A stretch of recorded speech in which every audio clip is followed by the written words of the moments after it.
Cancun Airport 2025. Let's see if there are any changes. I just went there last minute, actually solo, so did all my own filming. Still wanted to make you a video to see if there's any important updates or changes that we need to know about. And along the way, I met some Cancun first-timers, some of my subscribers, and then at the end of the video, we're gonna show you a complete walkthrough on how to get to the other terminal by using the free shuttle if you have to meet another party. First time in Cancun! First time in Cancun. Right? Hello, Cancun. Latrice Miller and Helen Miller is here. It was actually perfect that these first timers were sitting right behind me on the plane because they could just walk with me as I was navigating through and filming the walkthrough of the airport. Once you deplane, the first stop is always immigration, and you do not need to fill out any forms on the plane or any forms online. They have completely gotten rid of this. Everything is digital. So all you have to do is get off the plane and head right towards immigration.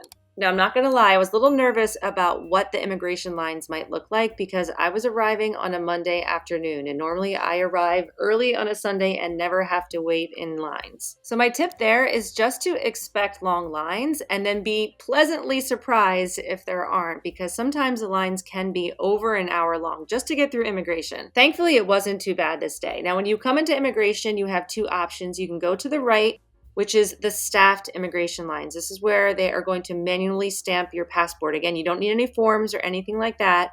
And then to the left are the e-gates. And that's what I usually take because usually it's a lot quicker. Now with those, you have to be 18 years or older, an American, Canadian, or Mexican citizen in order to use them. So if you're families, you can't go through them.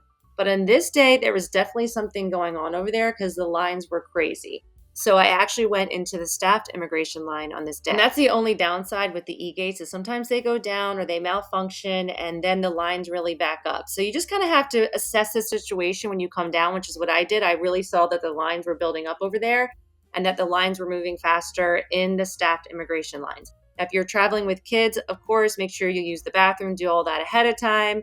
Get their iPads, get snacks ready, because sometimes this process can take quite a while. If you do decide to use the e-gates, remember you do not get your passport stamps. What they give you is this little white ticket that pops out. It has a QR code on it. So make sure you put that in your passport. No one has ever asked me for it. This is actually footage from other Cancun Airport videos that I've done where I've used the e-gates. It has a QR code on it, and anytime I ever scanned it, it doesn't work. So I know a lot of people ask me about it, but just keep it just in case. After immigration is when you get your checked-in luggage if you checked in a bag. So as soon as you walk out, you will see the carousels. And on the plane, they should tell you which number carousel to look for your luggage. I personally never check in a bag. I like to save time. Also don't want to risk things getting lost or stolen, but I get it that some people have to. So just make sure you factor some extra time in for that. Sometimes it can take up to an hour.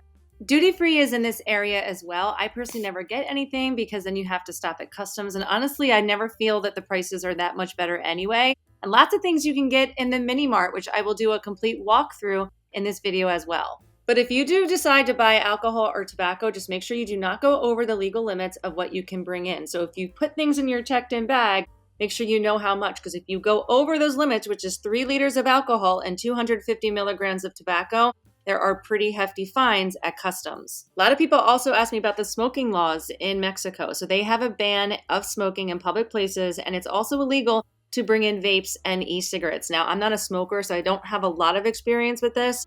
Some people say they have brought their vapes in with no problem, but again, there will be hefty fines if they find them. Now, I've seen on different forums where you can buy vapes like in machines or different shops. That, again, I'm not sure of. I know that they sell tobacco and cigarettes in the duty-free. Next up is customs, and I can never film there, so I can't show you the exact process, but it's very hit or miss. Sometimes they will stop you and put your luggage through the scanner. Sometimes they won't. Sometimes you just go right through. They have customs officers with dogs, and they just sniff your bags, and then you're just walking right through. Now, if you buy something at duty free, they most certainly will stop you. So we've made it out, and honestly, nothing really has changed for 2025 so far. So the next thing you're going to do is make your way outside to find your transportation. I do so many other videos about the Cancun Airport where I go into transportation options in more detail, also talk about exchanging money. So I will link those below just so this video doesn't get too long. So right now, again, we're going to make our way outside. Okay, we're going to walk through the infamous Shark Tank. And hola, hola, hola. Definitely busier today than most days because I came in the afternoon.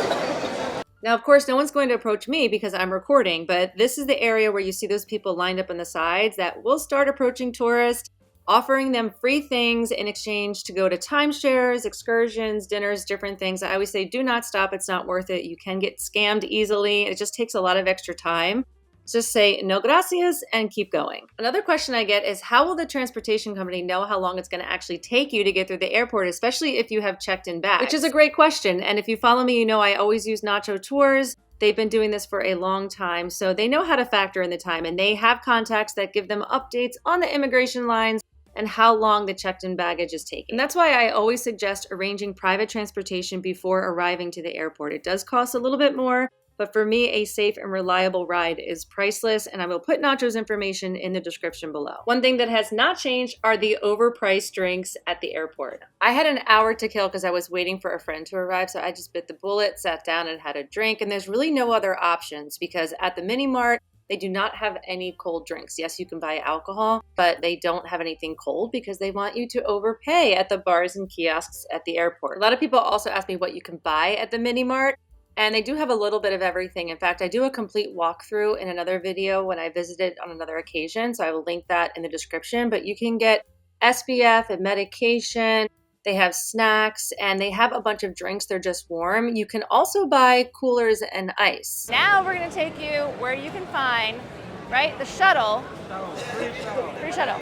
Vamos. So if you are traveling with a group and they are using a different airline, most likely they will be arriving in a different terminal. A lot of people ask me, well, how do you know which terminal you will be arriving in? It's based on your airline. You can just do a quick Google search. So I always fly United, so usually that brings me into Terminal 3. JetBlue, Southwest will take you into Terminal 4. Now you could arrange with your private transportation to take you over to the next terminal, but most likely there will be an additional charge because the airport charges these transportation companies a tax every single time they enter the terminal. So usually it just makes sense for your group to decide which terminal you want to meet in, so the people that arrive first can take the free shuttle over to the next terminal, which is what I did to go meet my friend. And thank you to Tsuyoshi from Nacho Tours who took me on this tour because I had no idea this whole other part of the airport existed. I just figured you picked up the free shuttle over by where all the other transportation vans were parked. It's called the Friends and Family area. It's here on the side. You could always ask somebody as well. They will point you in the right direction. And once you leave, you cannot come back. So just make sure you're ready to go. They also have an additional restaurant and bar area over here, which I was surprised to see. So if you wanted another area to sit and wait until your party arrives, you could do that. And if you keep walking, you will see the sign that says free terminal shuttle. You'll see it here, and this is where you wait for it. One scam you have to be very careful of is people will approach you and either sometimes tell you the shuttle's not working and will try to get you to pay them to take you to the next terminal. So this is not true. You never have to pay. It goes on a schedule. It tells you right here when the next shuttle is coming. So just say no gracias and wait for the free one. We are here, Terminal 3. The free shuttle will go to Terminal 4 and then to Terminal 2 again and go back to Terminal around. 3. Only And we need to go to Terminal 4, right? Yeah. Only inside airport. Got it. We didn't have to wait that long. They run around every 10 or 15 minutes. So once we got on, it was a very quick ride to the next terminal. Now, when you're exiting the shuttle, make sure you have your boarding pass in hand because they only allow ticketed passengers to go into the actual terminal to meet your party. The security guard was not happy that I was filming, so I couldn't put my camera back on until I was inside the terminal, but it's pretty easy. You just walk up a ramp and go through a few doors, and then you'll find yourself walking into the terminal similar to the other one that I've been. And there I met up with Tsuyoshi again. And then soon my friend came out and we were on our way to the resort. So honestly, not much has changed in 2025 at the Cancun Airport since I was there just a few months ago. And I will link those videos that I did because I do give a little bit more detailed tips that are really, really helpful. And departing from the Cancun Airport in 2025 hasn't really changed either. So all of those tips that I gave in that video are relevant as well. The only thing I did not see this time was the visit tax booth. And usually there's people approaching you asking if you paid this tax. It's a newer departure tax that tourists are supposed to pay, but it's all done online. So there's a lot of questions about it. People don't like giving their information online and they do not collect it at the airport. So they were not there this time. I'm not sure what that means. I usually pay mine online, but I know there's still a lot of questions around it. And if you have any other questions about the Cancun Airport, please drop them in the comment section below and make sure you watch those other videos that I will put in the description because I give very detailed tips on both arriving and departing. And if you are new to my channel, 3 Days and Tres Noches, please consider subscribing. It would mean the world to me. I bring you travel tip videos like this one, but also honest resort reviews. And you can also find me on Instagram and TikTok.